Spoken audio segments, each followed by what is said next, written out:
Not chaotic enough, but don't worry, that was just a test render. But did you see what happened there? What happened to frame 212? Wow! It's not enough, more chaotic! I'm just kidding, I won't yell at you the whole time.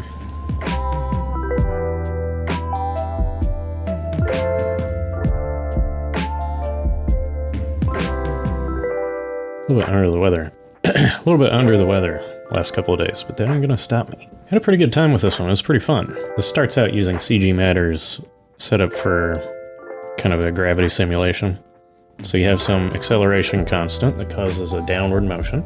But beyond that, I pretty quickly began building a much more complicated decision matrix. Popcorn kernels fall, they hit the pan, and they bounce. And every time they bounce, there's a counter that gets 1 added to it. And when that counter hits 3, I actually changed the material of the kernel. So once I had that, I went about adding the other 2 achies to the mix, and then I had popcorn that would fall in the pan and pop, but once it got out of the pan, it was just bouncing around on air. So at first I just compared the location and then deleted geometry that escaped the pan. I was like, well, I kind of want that.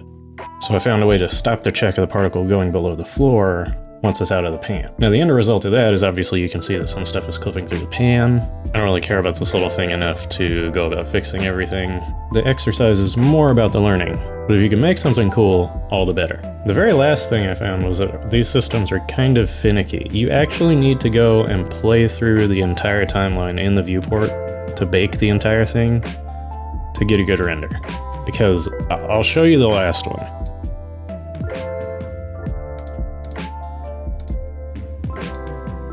This happened whenever I rendered it just upon opening the program fresh.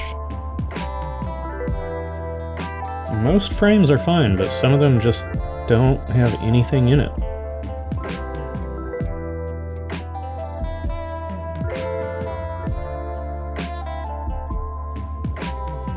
What happened to frame 212?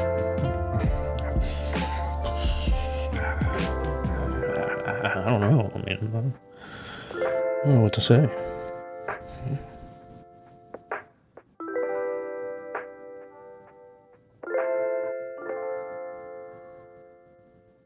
I mean, I live in Blender. I don't know what's going on here.